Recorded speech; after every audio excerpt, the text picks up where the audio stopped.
नमस्कार, मैं हृदय धारवार, आप देख रहे हैं खबर भारत। आज फिर हम बात करेंगे मध्य प्रदेश में हो रहा है अवैध रेत खनन को लेकर। कुछ लगातार मध्य प्रदेश के अलग अलग जिलों से अवैध रेत खनन को लेकर शिकायतें मिल रही हैं। जिम्मेदार खामोश हैं। ये क्या मामला? दिग्विजय सिंह खुद तमाम तरीके से आरोप लगा चुके हैं, सरकार को घेरने की लगातार कोशिश भी कर रहे हैं। जन जागरण यात्रा के माध्यम से जहाँ जहाँ वे गए उन्होंने रेत का अवैध खनन का मुद्दा उठाया भी है। हाल ही में उन्होंने छतरपुर क्षेत्र का दौरा भी किया, पन्ना का दौरा किया, वहाँ पर उन्होंने ज़मीनी हकीकत देखी। उसके बाद प्रेस कॉन्फ्रेंस कर खुले तौर पर आरोप लगाए हैं। लेकिन बात सिर्फ छतरपुर, पन्ना, दतिया तक की नहीं है। होशंगाबाद में बड़ा खेल चल रहा है, इस पर हम चर्चा करेंगे। होशंगाबाद में किस तरीके से खेल हो रहा है, ठेकेदार अधिकारी के बीच क्या सांठगांठ है, कैसे इस काम को कर रहे हैं, इस पर हम चर्चा करेंगे। पहले देखिए स्पेशल रिपोर्ट।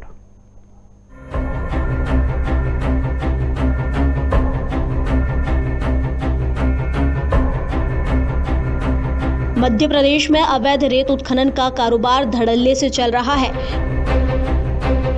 पूर्व मुख्यमंत्री दिग्विजय सिंह भी इस मुद्दे को लेकर सरकार पर निशाना साध चुके हैं।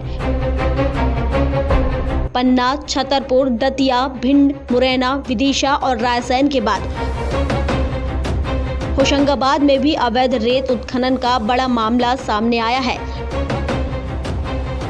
होशंगाबाद में रेत कंपनी अधिकारियों से सांठगांठ कर सरकार को करोड़ों के राजस्व की हानि पहुंचा रही है। दूसरा, अवैध रेत खनन के भी मैं मौके पर जाके जानकारी लेना चाहता था। मुझे नहीं मालूम कि आप लोगों में से कितने लोग उन गांव में गए, जरा जाके देखो भैया। मैं भोपाल से आकर यहाँ पर देख आया, 100-100 फुट के गड्ढे, 100-100 फुट के। गोचर पूरी चला दी गई, 400 बीघा की गोचर, खेत उजाड़ दिए गए। समझौते का एक रिकॉर्ड पेश किया जाता है, 4-5 में परमिशन है। कई किलोमीटर तक खेत खराब है, कई किलोमीटर। जिला कलेक्टर को जानकारी नहीं है, खनिज अधिकारी को जानकारी नहीं है। रेत को निकालकर पर ठेका दिया गया था, उससे कई ज्यादा गुना रेत निकली है और ये जांच होगी। बता दें कि होशंगाबाद जिले में छत्तीसगढ़ की आरकेटीसी कंपनी रेत खनन का काम कर रही है। कंपनी ने 262 करोड़ रुपए पूरे जिले का ठेका लिया है, लेकिन कंपनी बार बार घाटा दर्शाकर खदान सरेंडर करने की बोलती है और शासन के पास किश्त भी जमा नहीं कर रही है। सूत्रों के मुताबिक कंपनी को अभी 21 करोड़ 83 लाख रुपए जमा करना है। राशि जमा नहीं किए जाने पर खनिज निगम ने कंपनी की रॉयल्टी बंद कर दी है। इसके बाद शुरू होता है असली खेल। पहले तो कंपनी ने खदान सरेंडर करने के लिए आवेदन दे दिया और निगम के खिलाफ कंपनी ने हाई कोर्ट में अपील दायर कर दी और कोर्ट से स्टॉक की गई रेत उठाने की अनुमति मांगी। कोर्ट के आदेश के बाद खनिज निगम ने कंपनी को स्टॉक किया हुआ माल उठाने की अनुमति दे दी। अब कंपनी के पास 30 अप्रैल 2022 तक स्टॉक से रेत उठाने की अनुमति है। जानकारी के मुताबिक निगम ने 16 लाख मैट्रिक टन रेत उठाने की अनुमति जारी की है। उनमें रायपुर ग्राम में 3 लाख क्यूबिक मीटर, चौटलाई में 3 लाख क्यूबिक मीटर, पलिया पिपरिया में 2.5 लाख क्यूबिक मीटर और दमदम में 3 लाख क्यूबिक मीटर रेत का भंडारण बताया गया है। इनमें से चोटलाई और दमदम का जब हमने फिजिकल वेरिफिकेशन किया तो पाया गया कि चोटलाई में लगभग 15 डंपर रेत उपलब्ध है, जबकि स्टॉक में 3 लाख क्यूबिक मीटर बताया गया है। ये चोटला आए थे आरकेटीसी कंपनी का स्टॉक के लिए। स्टॉक भाई साहब आप यहीं चोटला के रहने वाले हो? जी भैया। ये चोटला में ये कितने कौन सी कंपनी का स्टॉक है? ये आरकेटीसी कंपनी का स्टॉक है भैया, होशंगाबाद से आरकेटीसी कंपनी का। जी। कितने डंपर का होगा ये लगभग स्टॉक? ये 20-25 डंपर का होगा भाई साहब। ठीक है भाई साहब, धन्यवाद। ये आरकेटीसी कंपनी का स्टॉक है चोटला के पास। इसमें सबसे हैरत की बात यह है कि निगम ने और जिला प्रशासन ने फिजिकल वेरिफिकेशन किए बगैर ही स्टॉक उठाने की अनुमति दे दी, जबकि कंपनी ने जितना स्टॉक दिखाया है उतना मौके पर मौजूद नहीं है। ऐसे में कंपनी स्टॉक के बहाने सीधे नदी से खनन करके मोटा मुनाफा कमा रही है और शासन को चूना लगा रही है। भैया आप यहीं पे काम करते हो? हाँ। ये कौन सी कंपनी का स्टॉक है? ये दमदम स्टॉक। दमदम स्टॉक है, आरकेटीसी कंपनी से। ये कितना टाइम हो गया अब अभी स्टॉक खत्म हुआ? 1 महीना लगभग। 1 महीना हो गया। हाँ। आप कितने टाइम से काम कर रहे हो यहाँ पे? 8 महीने से। 8 महीने हो गए आपको काम? दोनों लोग 8 महीने। दोनों 1 महीने से स्टॉक खत्म हो गया। ये कितना स्टॉक था भैया ये लगभग? लगभग ये समझिए 5,000 गाड़ी थी लगभग। 5,000 गाड़ी का स्टॉक था ये खत्म हो चुका है पूरा अभी? जी। अभी कोई गाड़ी वगैरह आ रही है यहाँ पे अभी भरने के लिए? मना है सब ना, रॉयल्टी नहीं बन रहा। रॉयल्टी नहीं बन रहा है अभी। हाँ। ठीक है भाई साहब, धन्यवाद। अब इस बारे में जब निगम के जिम्मेदार अधिकारियों से पूछा गया तो उन्होंने क्या कहा। स्टॉक देखने की जिम्मेदारी कलेक्टर और जिला खनिज अधिकारी की है। इस पूरे मामले में होशंगाबाद कलेक्टर नीरज सिंह और खनिज अधिकारी शशांक शुक्ला की भूमिका भी संदिग्ध दिखाई दे रही है, क्योंकि रेत का वास्तविक भंडारण देखने का काम जिला प्रशासन और खनिज अधिकारी का होता है। दमदम में कंपनी ने 3 लाख क्यूबिक मीटर रेत का स्टॉक बताया है, जबकि वहां पर रेत का भंडारण खत्म हो चुका है। ऐसे में जब कंपनी रेत भंडारण यानी स्टॉक बताएगी और नदी से रेत का उत्खनन करेगी, खनिज निगम के अधिकारी उसे इलेक्ट्रॉनिक ट्रांजिट पास जारी करते जाएंगे और इस तरह नर्मदा से निकाली गई रेत भंडारण के नाम पर कंपनी बाजार में बेच दी जाएगी। इतना ही नहीं, कंपनी में बरंडुआ और गोडरवाड़ा खदान का सीमांकन कराए बगैर ही खनन शुरू कर दिया। जाहिर सी बात है कि इस बड़े खेल में अकेली कंपनी शामिल हो ऐसा नहीं है। खनिज मंत्री और पीएस के बीच तनातनी। होशंगाबाद जिले के प्रभारी मंत्री ब्रजेंद्र प्रताप सिंह हैं। वे भी इस पूरे खेल से अनभिज्ञ हैं। सूत्रों के मुताबिक खनिज मंत्री ब्रजेंद्र प्रताप सिंह और खनिज विभाग के प्रमुख सचिव सुखबीर सिंह के बीच भी लंबे समय से तनातनी चल रही है। पीएस मंत्री को बिल्कुल भी तवज्जो नहीं देते। बताया जाता है कि पीएस सिर्फ मुख्यमंत्री निवास का ही आदेश मानते हैं। यही वजह है कि मंत्री शोले शोले फिल्म के कटे हाथ के ठाकुर की भूमिका में दिखाई दे रहे हैं। बताया जाता है कि मंत्री ब्रजेंद्र प्रताप सिंह कई बार पीएस सुखबीर सिंह को हटाए जाने की मांग कर चुके हैं। सीएम हाउस के निर्देश पर होती है कार्रवाई। होशंगाबाद और सीहोर जिले में मुख्यमंत्री हाउस की अनुमति के बगैर कोई काम नहीं होता। होशंगाबाद कलेक्टर भी इस बात को कह चुके हैं कि सीएम हाउस के जो निर्देश होते हैं उसी के अनुसार काम किया जाता है। इससे साफ जाहिर होता है कि इस काम में उच्च स्तरीय लोग भी शामिल हैं, जिसकी शह पर रेत का अवैध कारोबार बेरोक टोक चल रहा है। सूत्रों ने यह भी बताया कि मुख्यमंत्री के करीबी आईएएस नीरज वरिष्ठ का भी होशंगाबाद और सीहोर जिले में बड़ा हस्तक्षेप है। उन्हीं के निर्देश पर अधिकारी काम करते हैं। नीरज वरिष्ठ को लेकर पूर्व में दिग्विजय सिंह भी बड़े आरोप लगा चुके हैं। हमारी टीम ने जब मौके पर जाकर देखा तो कंपनी के फर्जीवाड़े से पर्दा उठ गया, लेकिन जिम्मेदार प्रशासनिक अधिकारी अभी भी पूरे मामले की लीपापोती में जुटे हुए हैं। ब्यूरो रिपोर्ट, खबर भारत, भोपाल। तो देखा आपने किस तरीके से होशंगाबाद के अंदर अवैध रेत का कारोबार फल फूल रहा है, तेज़ी से चल रहा है। कंपनी बार बार इस बात का दावा करती है कि हमें घाटा हो रहा है, हम ठीक से नहीं कर पाएंगे। सरेंडर का लेटर तक दे दिया है, लेकिन लेटर देने के बाद भी अब जिस तरीके से कंपनी स्टॉक का एक अनुमति लेकर वहाँ काम कर रही है, तो वह कहीं ना कहीं सवालों का घेरा बना हुआ है, जिसको लेकर हम चर्चा करेंगे। हमारे साथ जुड़े हैं पंकज गुप्ता जी, स्टेट हेड हमारे। पंकज जी, लगातार देखा रिपोर्ट में आपने जिस तरीके से कंपनी वहाँ पर एक गोलमाल तरीके से आंखों में धूल झोंक रही है कि कंपनी ने कह दिया कि घाटा हो रहा है, लेकिन घाटे के बावजूद स्टॉक की अनुमति लेकर सीधा नदी से माल उठाना और बेचना ये किया जा रहा है। क्या ये पूरा का पूरा मामला आपने देखा है, किस रूप में देखते हैं आप? अरे जी सॉरी, ये एक नया ट्रेंड चला है अपने प्रदेश के रेत का कारोबार में कि पिछले जब कांग्रेस सरकार के बाद से जब नई सरकार भारतीय जनता पार्टी की नई सरकार बनी तो उसमें रेत को लेके जो ठेके थे वो उन्होंने ठेके सरेंडर करने शुरू कर दिए। एक तो सबसे बड़ी वजह थी कि जब सीधी नीलामी में एक तो सारे ठेके इतने महंगे उठे थे कि उनको चला पाना शायद संभव नहीं था। तो उन्होंने एक नया तोड़ निकाला रेत माफियाओं ने कि उन्होंने इसको सरेंडर करने का एक खेल शुरू किया, जिसमें उन्होंने जो जितने दिन उन्होंने रेत उसकी निकाली या इसका स्टॉक कर लिया, उसको छोड़कर उन्होंने बाकी सरेंडर करने की बात कर दी। लेकिन अब सरकार में भी इतनी आसानी से इन रेतों को सरेंडर करने की अनुमति नहीं दे रहे थे, लेकिन कुछ अफसरों की मिली भगत ऐसी रही और कुछ अपने शासन के कुछ मंत्रियों की जो एक अपनी लाइजनिंग का सेटिंग का फ़ायदा उठाया और कहीं ना कहीं उनको ये अनुमति मिल गई और जिसके कारण एक लंबी चेन बन पड़ी, सभी लोग सरेंडर करने में उतारू हो गए। इस समय लगभग 12 जिलों में रेते ठेके नहीं चल रहे हैं और वो सभी सरेंडर करने के दायरे में हैं या उनको निरस्त किया जा चुका है। तो लेकिन सबसे मज़ेदार बात यह है जी कि आप देखें तो पूरे प्रदेश भर में रेत का कारोबार कहीं बंद नहीं हुआ। पिछले जबकि 8 या 10 महीने से रेत का कारोबार, मतलब रेत के ठेके नहीं है जिलों में, लेकिन रेत के कारोबार में कोई रोक नहीं लगी, चाहे वो रायसेन हो, सीहोर हो, छतरपुर हो, ऐसे मतलब जितने भी ज़िले हैं, बकरी लगभग 12 ज़िले हैं जिनके रेत के ठेके किए जाने हैं या प्रक्रिया में है। लेकिन आज इतने लंबे समय के बाद भी रेत का काम बंद नहीं हुआ, और उसकी भी सीधी सीधी वजह है कि इस माफियाओं ने इस संबंध में पहले ही रेत का इतना कारोबार, मतलब इतना स्टॉक कर लिया था कि अब बंद होने का असर उसको नहीं दिखाई दे रहा है। तो उन्होंने पैसा भी कमाया और सरकार को भी कुछ नहीं मिला। जो भी मिला, यदि सरकार और प्रशासन को यदि मिला तो सीधी सीधी अवैध कमाई मिली।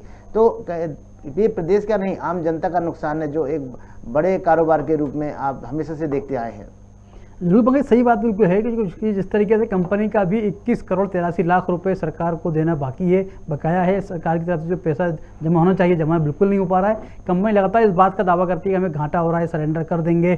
कंपनी इसी बात को लेकर कोर्ट भी गई। कोर्ट में जाने के बाद उन्होंने कहा कि हमें स्टॉक की अनुमति दी जाए, जबकि स्टॉक के सिस्टम है कि जब बारिश होती है तो बारिश के पहले स्टॉक इकट्ठा किया जाता है ताकि वो बेचकर अपना मुनाफा कमा सकें, काम कर सकें, और जो निर्माण कार्य हैं लगातार चलते रहें। लेकिन कंपनी इसी का फायदा उठाते हुए जो स्टॉक की अनुमति ली है वो 2022 तक के लिए 30 अप्रैल 2022 से लंबा पीरियड होता है, 10 महीने करीब आप माल से स्टॉक से भेजेंगे। जब हमने स्टॉक का फिजिकल वेरिफिकेशन किया, वहाँ पर टीम पहुंची, देखा तो जिन घाटों के उनने नाम दिए थे जहाँ पर स्टॉक की अनुमति मांगी गई थी वहाँ पर स्टॉक था ही नहीं, भंडारण था ही नहीं। तो आखिर कंपनी नदी से ही रेत निकाल कर बेच रही है।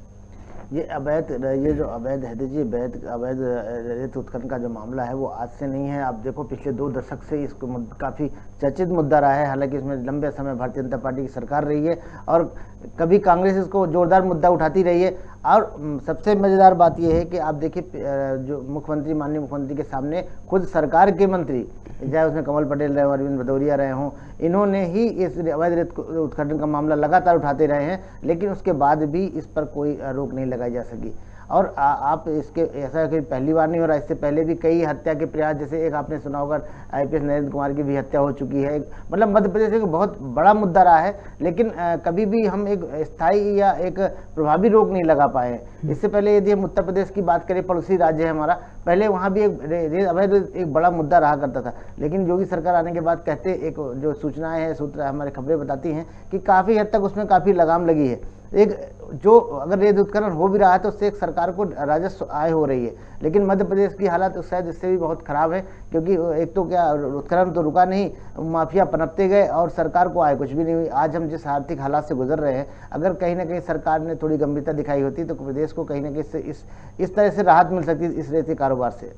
बिल्कुल पंकज, सही बात कही आपने। जिस तरीके से शिवराज जी के बयान भी कल आपने सुना होगा, उन्होंने खुद इस बात के इंडिकेशन दिए कि पहले के जो अखबार निकालने वाले लोग थे, चैनल चलाने वाले लोग थे, अलग तरीके से काम करते थे, व्यवस्था के तहत काम करते। लेकिन आजकल तो जो लोग रेत कारोबारी हैं, शराब कारोबारी हैं, जो ठेकेदार हैं, वो सिर्फ अखबार चैनल इसलिए चलाते हैं ताकि उनके काम धाम ठीक से चलते रहें। इस तरह बयान सामने आते हैं। मतलब कहीं ना कहीं मुखिया के नॉलेज में इस बात को है कि वो जानते हैं कि चीज़ें किस तरीके से काम चल रही हैं, इसके बाद भी सख्ती नहीं दिखाते, कार्रवाई नहीं करते। तो लगता नहीं कि बड़े इस तरह का इसमें इन्वॉल्वमेंट कहीं ना कहीं दिखाई देता है।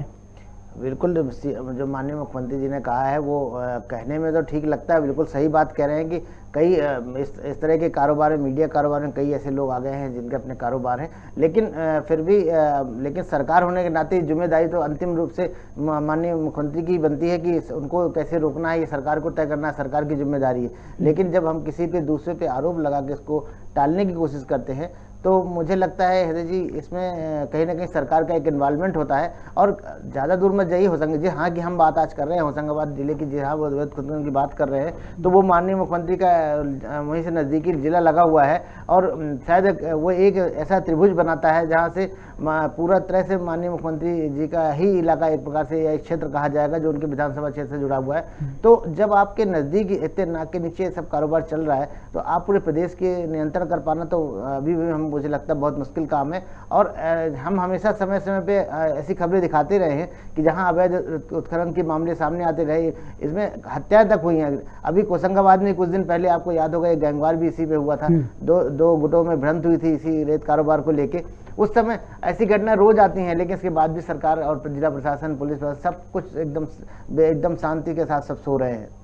नहीं, बिल्कुल जी, रेत का जो कारोबार है वाकई एक बाहुबलियों का कारोबार है, एक वर्चस्वी लड़ाई वहाँ पे होती है, क्षेत्र में दंगे फसाद भी कई बार वहाँ पे देखे गए हैं कि लोग इस तरीके से वहाँ भड़काऊ चीज़ें करते हैं कि जो बाहुबली लोग हैं वो अपने सिर्फ दम पर, बंदूक के दम पर वहाँ पर काम करते हैं, लगातार इस तरीके से लाभ करने की कोशिश की जाती है। तो कहीं ना कहीं निचले स्तर का जो प्रशासनिक अमला है वो भी इनका साथ देता है, इसीलिए शायद कार्रवाई नहीं हो पाती, क्योंकि डोंगरिया और एक मंडुआ जो वहाँ पर खदान है वहाँ पर सीमांकन नहीं हुआ, सीमांकन होने के बाद भी कंपनी वहाँ पर लगातार काम कर रही है, खनन कर रही है।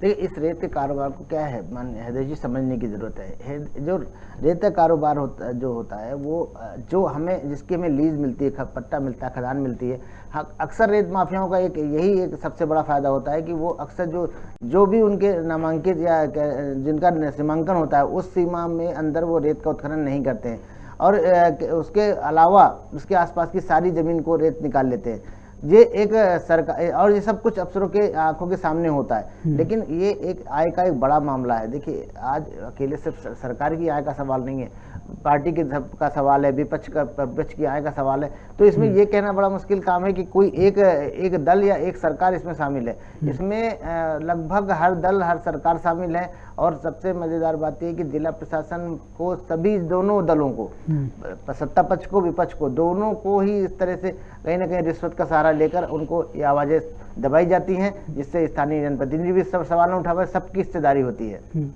नहीं, बिल्कुल सबकी हिस्सेदारी होती है, तभी शायद इस तरीके से बड़े बड़े खेल मध्य प्रदेश की धरती पर खेले जा रहे हैं। होशंगाबाद में जिस तरीके से ठेकेदार जो कंपनी आरकेटीसी छत्तीसगढ़ कंपनी बड़ी कंपनी है मानी जाती है, वो अपने हिसाब से, अपने तरीके से, जहाँ जिसको जैसा लाभ होगा वैसा वो काम करती है। शायद यही वजह है कि प्रशासनिक अमला भी उसके आगे नतमस्तक है, काम नहीं कर पाता है, क्योंकि एक काफ़ी बड़ा खेल पंकज जिसमें समझ में आता है कि भाई ठीक है, आपने एक स्टॉक है नहीं, आपका स्टॉक नहीं है, तो आप माल कहाँ से उठा रहे हैं, और आपने जिन्हें अनुमति दी है, चाहे निचला स्तर प्रशासनिक को, हमने ये बातचीत की माइनिंग अधिकारियों से, उनसे मिले तो उन्होंने कहा कि जो जिला प्रशासन होता है, या कलेक्टर होता है, या एमओ होता है, वही इनकी देखरेख करता है, वही अनुमति जारी करता है, क्योंकि उन्हीं के जो रिपोर्ट्स होती है उसी के आधार पर जो ऊपर निगम है, प्रशासन शासन है, वो अपना काम करता है। देखिए हैदर जी, ये पैसे का बड़ा मामला है। अभी आप अगर सिर्फ अपने भोपाल होशंगाबाद के ही आसपास की बात करें तो लगभग 350 करोड़ का सालाना कारोबार अवैध रेत का होता है, जो छोटी मोटा रकम नहीं है। और खास बात है कि इसमें आपको किसी को देना भी नहीं है, ना सरकार को देना है, ना कोई रॉयल्टी है, ना कुछ है। ये सिर्फ पैसा सबकी जेब में बढ़ता है। तो इतना बड़ा कारोबार सिर्फ भोपाल की बात कर रहे हैं, हम पूरे प्रदेश भर में ऐसी कई मतलब हजारों खदानें हैं, सड़कों की तादाद में खदानें हैं, जहाँ से रोज रेत का कारोबार चल रहा है, बेधड़े से चल रहा है। चाहे वो उमरिया हो, रीवा हो, या पन्ना हो, छतरपुर हो, जितनी भी बड़ी खदानें हैं मध्य प्रदेश में, वहाँ रेत का कारोबार बेहिचक और धड़ल्ले से चल रहा है। लेकिन पैसा इतना है इस कारोबार में कि उसको बांटने के कारण सबको, लगभग हर कोई खामोश हो जाता है किसी को। और यदि इसमें कोई ज़्यादा आवाज़ उठाता भी है तो आप इस धंधे में हत्याएं होना आम बात है। तो कहीं ना कहीं इस खूनी कारोबार को रोकने की जिम्मेदारी जिन लोगों की है, दरअसल वो जब स्वयं हिस्सेदार बने हुए हैं सब, तो ये बड़ा मुश्किल काम है। मुझे तो नहीं लगता कि अब जिगर ढोल से जल्दी इस पर लगाम लगाया जा सकेगा। नहीं, बिल्कुल कोई, जिस तरीके से हम लगातार इस बात की रिपोर्टिंग करते हैं, देखा भी क्षेत्र, हमारे खुद के रिपोर्टर वहाँ पे गए मौके पर, उन्हें स्टॉक देखा, कमर में स्टॉक नहीं मिला, कई सारे जहाँ घाट उन्होंने दिए थे वहाँ पर लाखों मैट्रिक टन के रेत होने की बात भी कही थी, लेकिन वहाँ पर रेत नहीं मिली। आखिर रेत कहाँ से आ रही है, कैसे बेची जा रही है, क्योंकि 2 से 2.5 हज़ार डंपर पर डे का वहाँ पर खपत होती है। तो एक बड़ा अमाउंट, बड़ा खेल वहाँ पर होता है। जिस तरीके पूरी रॉयल्टी शासन को मिलना चाहिए वो कंपनी जमा नहीं करती है, लेकिन शासन ने जिस तरीके से रॉयल्टी जारी होनी चाहिए थी, रॉयल्टी रोक दी। लेकिन इसके बाद भी बदस्तूर वहाँ पर खेल जारी है, क्योंकि निर्माण कार्य होना है, निर्माण कार्य करना है, तो जो रेत वहाँ पे आती है तो उसका इस तरीके से पूरे बंदरबांट वहाँ की जाती है। जी पंकज जी। अभी पिछले दिनों भी डॉक्टर गोविंद सिंह ने इस पे, आप याद होगा, चंबल रेतकरण के मामले में भी वो धरने में बैठने तक बैठ गए थे। तो जो इस तरह की, ऐसा नहीं है कि राजनीतिक दलों में अपनी एक लड़ाई नहीं है, लेकिन मुझे तो ऐसा लगता है कि ये रेत रोकने की लड़ाई नहीं है, ये सिर्फ जो है एक हिस्सेदार बनने की लड़ाई है। तो यहाँ जो भी रेत उत्खनन रोकने की बात कर रहा है, तो कई बार आपको ये बड़ा आश्चर्य होगा कि ये रेत रोकने के लिए नहीं लड़ा जा रहा है, ये लड़ाई रेत के हिस्सेदार बनने के लिए लड़ा जा रहा है। और मुझे बड़ा अफसोस है कि हम कोई भी व्यक्ति इसको लेकर गंभीर नहीं है। अभी यदि हम पर्यावरण अनुमति की बात करें तो भोपाल में भी देखो आप, लंबा एक रेत अवैध उत्खनन का मामला राजधानी में ही चल रहा है, जिसमें लगभग 29-30 खदानें चल रही हैं, लेकिन बिना अनुमति के चल रही हैं, कोई पर्यावरण अनुमति नहीं ली गई है और सब कुछ उनकी आंखों के सामने चल रहा है। तो ये इस कारोबार में इतने ताकतवर लोग जुड़े हुए हैं हैदर जी कि इस पे लगाम लगाना किसी भी सरकार के लिए आसान बात नहीं है। और कहीं ना कहीं पार्टियों का खर्चा भी शायद इसी पैसे से चलता है, इसी अवैध जितना भी अवैध ये कमाई है इसी से चलती है। तो सरकारों को अपनी पार्टी चलाने के लिए, अपने निजी खर्चों को पूरा करने के लिए और जो रिश्वत की मांग राशि है इसको सब चुकाने के लिए इस तरह के कारोबार का सहारा लिया जाता है। और मज़ेदार बात यह है देखिए कि इस बुरे इस दौर में भी जब सरकार की आय लगभग शून्य की स्थिति में है और मतलब हम रोज के खर्चे भी सरकार के पूरे नहीं कर पा रहे हैं, उस ऐसी स्थिति में भी हम इसको एक बड़ा माध्यम बना सकते थे, लेकिन हम फिर भी चुपचाप बैठे हुए हैं। बिल्कुल पंकज जी, आपने सही बात कही आपने कि जो निचले स्तर का अधिकारी है, अमला है, वो कहीं ना कहीं इसमें इन्वॉल्व होता है और बातचीत उन्हीं के माध्यम से काम होते हैं। तो शासन प्रशासन के जो अधिकारी हैं, जो कर्मचारी हैं, जो निचले स्तर पर चीज़ों को देखते हैं, वे कहीं ना कहीं आंखें बंद करके काम करते हैं। उनको पता होता है फिर भी कार्रवाई नहीं करते, रिपोर्ट ऊपर तक नहीं भेजते। शायद यही वजह है कि इसमें सरकार की बदनामी होती है, सरकार की भी किरकिरी होती है। अब सरकार की बदनामी होगी तो निश्चित तौर पर एक विपक्ष को भी मौका मिल जाता है हमला करने का। वो हमला लगातार इस तरह करते भी हैं। यही वजह है कि दिग्विजय सिंह जैसे कद्दावर नेता जो पूर्व मुख्यमंत्री रह चुके हैं, वो इस बात को लगातार प्रमोट कर रहे हैं, बातचीत कर रहे हैं और सरकार पर हमला बोल रहे हैं। तो सरकार को ये चाहिए कि कम से कम इस मामले में एक निश्चित तौर पे जांच करे, जो भी व्यक्ति दोषी है, कंपनी यदि गलत कर रही है तो उसको ऊपर कड़ी कार्रवाई करे, क्योंकि आपको कार्रवाई करना जरूरी है। क्योंकि आप कार्रवाई नहीं करेंगे तो कंपनियां इस तरीके से आएंगी और प्रदेश को लूट कर लेके जाएंगी। अजय, आप होशंगाबाद की जिस कंपनी के बारे में बात कर रहे हो, आपको एक बहुत जानकारी बता दूं हृदय जी कि इसके संबंध में पहले भी शिकायत की जा चुकी है, लेकिन इस कंपनी के अपने संबंध इतने गहरे हैं, इसमें सिर्फ अकेले जिला स्तर के अधिकारी शामिल नहीं है।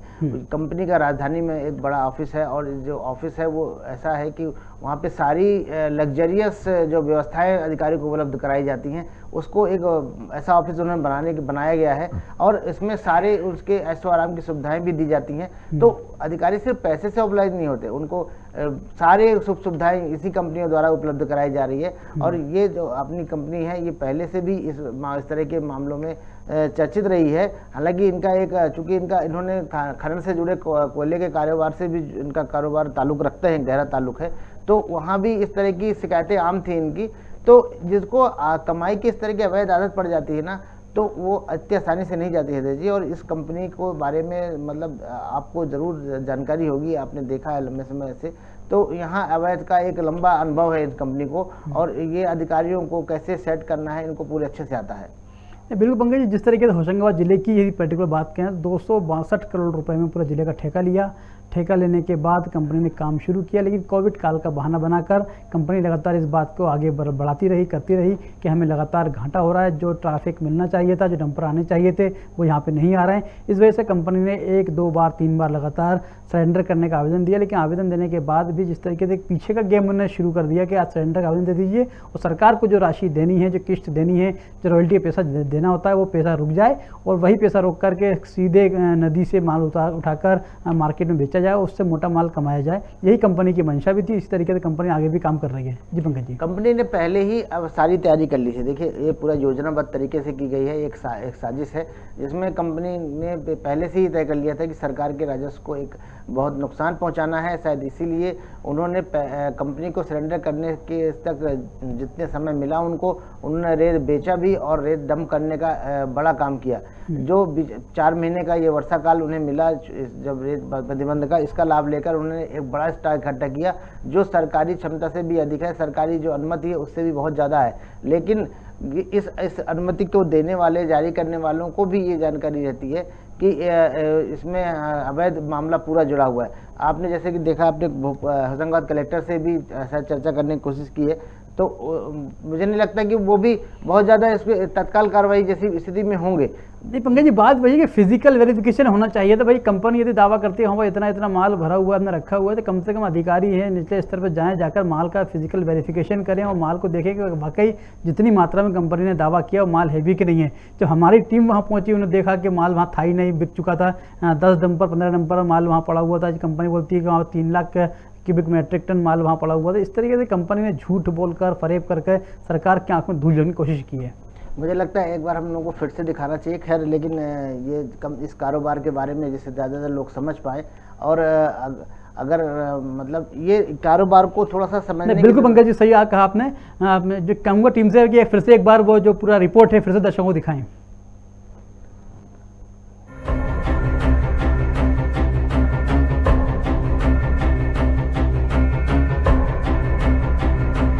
मध्य प्रदेश में अवैध रेत उत्खनन का कारोबार धड़ल्ले से चल रहा है। पूर्व मुख्यमंत्री दिग्विजय सिंह भी इस मुद्दे को लेकर सरकार पर निशाना साध चुके हैं। पन्ना, छतरपुर, दतिया, भिंड, मुरैना, विदिशा और रायसेन के बाद होशंगाबाद में भी अवैध रेत उत्खनन का बड़ा मामला सामने आया है। होशंगाबाद में रेत कंपनी अधिकारियों से सांठ-गांठ कर सरकार को करोड़ों के राजस्व की हानि पहुंचा रही है। दूसरा, अवैध रेत खनन के भी मैं मौके पर जाके जानकारी लेना चाहता था।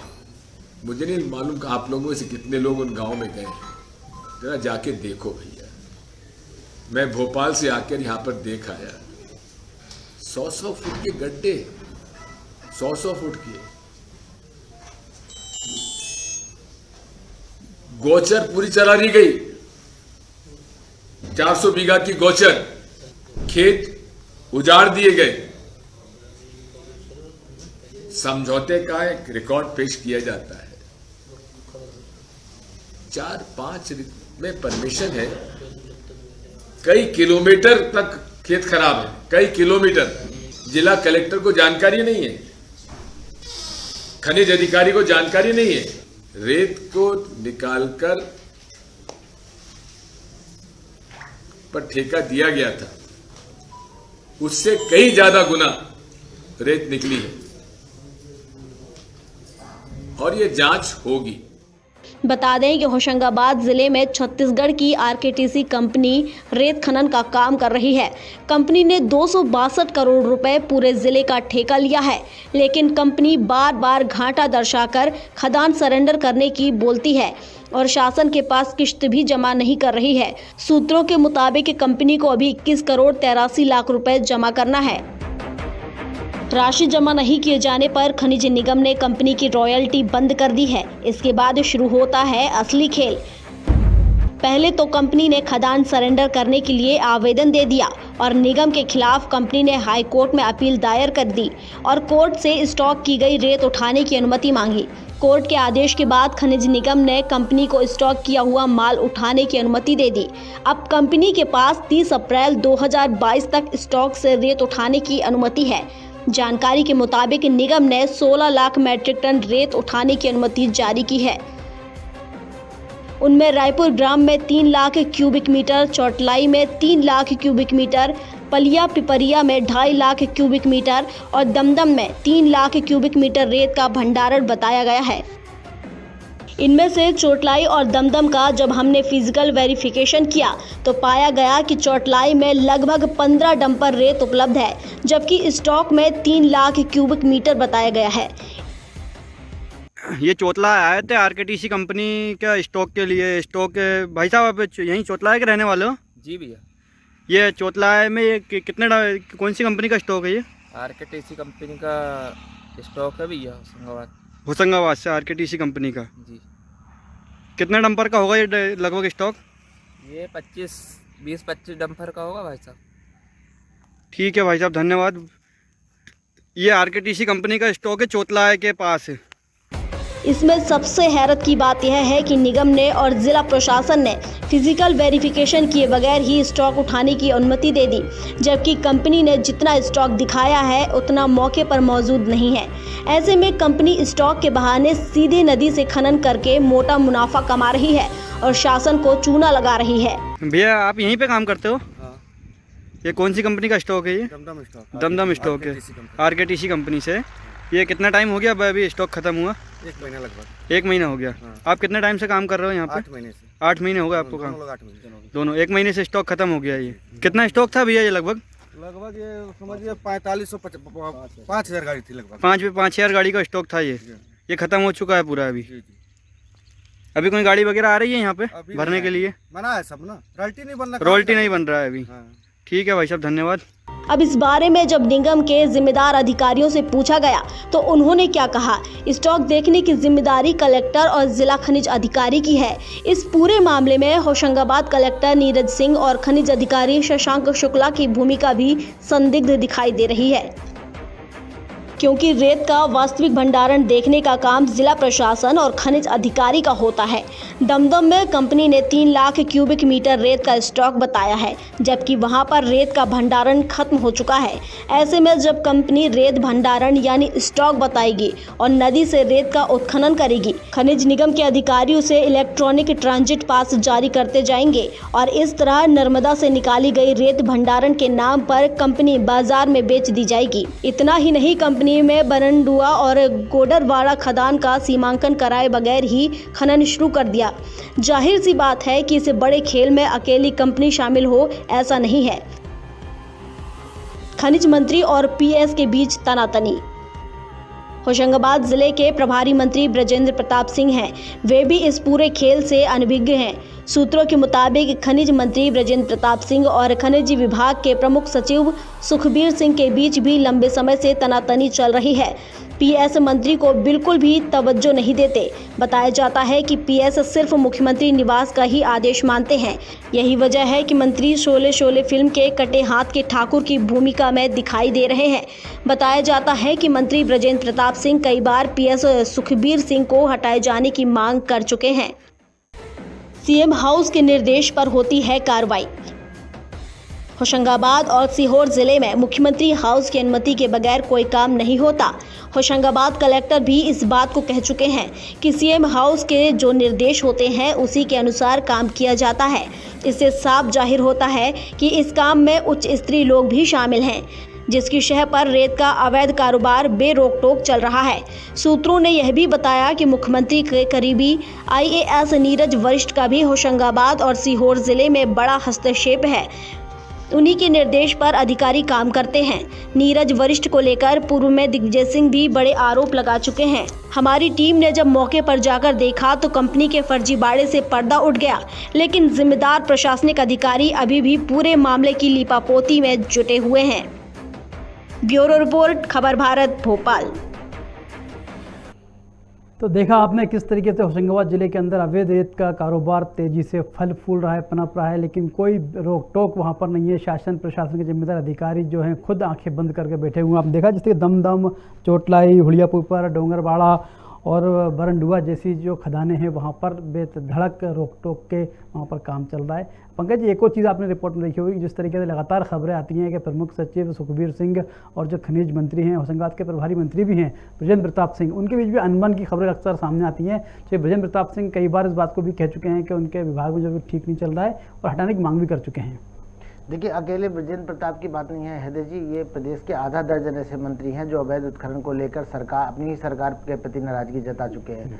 लेकिन जो हमारा मुख्य विषय ये कि ब्रजेंद्र प्रताप सिंह खुद खनिज मंत्री हैं, उसके बाद भी वो अवैध उत्खनन को लेकर अपने विभाग से संतुष्ट नहीं है। उस पर की जाने वाली कार्रवाइयों को लेकर वो मतलब कई बार अपने सार्वजनिक तौर पर असंतुष्ट जता चुके हैं। लेकिन उसके बाद भी इस पर अभी देखिए शासन ने कोई संज्ञान नहीं लिया। जब विभाग का मंत्री इतना लाचार नजर आएगा तो आप सोचिए कि इस तरह के अवैध कारोबार को रोकने की दिशा में कौन आगे बढ़ेगा। स्वयं जब अधिकारी इस बात को कहते हैं कि जो भी इस पर खनन के संबंध में निर्णय लिए जाते हैं वो एक बड़े स्तर पर लिए जाते हैं, उसमें कहीं ना कहीं मंत्री लेवल पे इस पर चर्चा नहीं होती है। इसलिए मैं बस इतना कहना चाहूँगा कि इसमें देखो, इसमें सब हिस्सेदार हैं, नीचे से लेकर ऊपर तक बड़े हिस्सेदार हैं, बड़े खिलाड़ी हैं, इसलिए इस पे रोक लगाना कहीं ना कहीं बहुत मुश्किल काम है।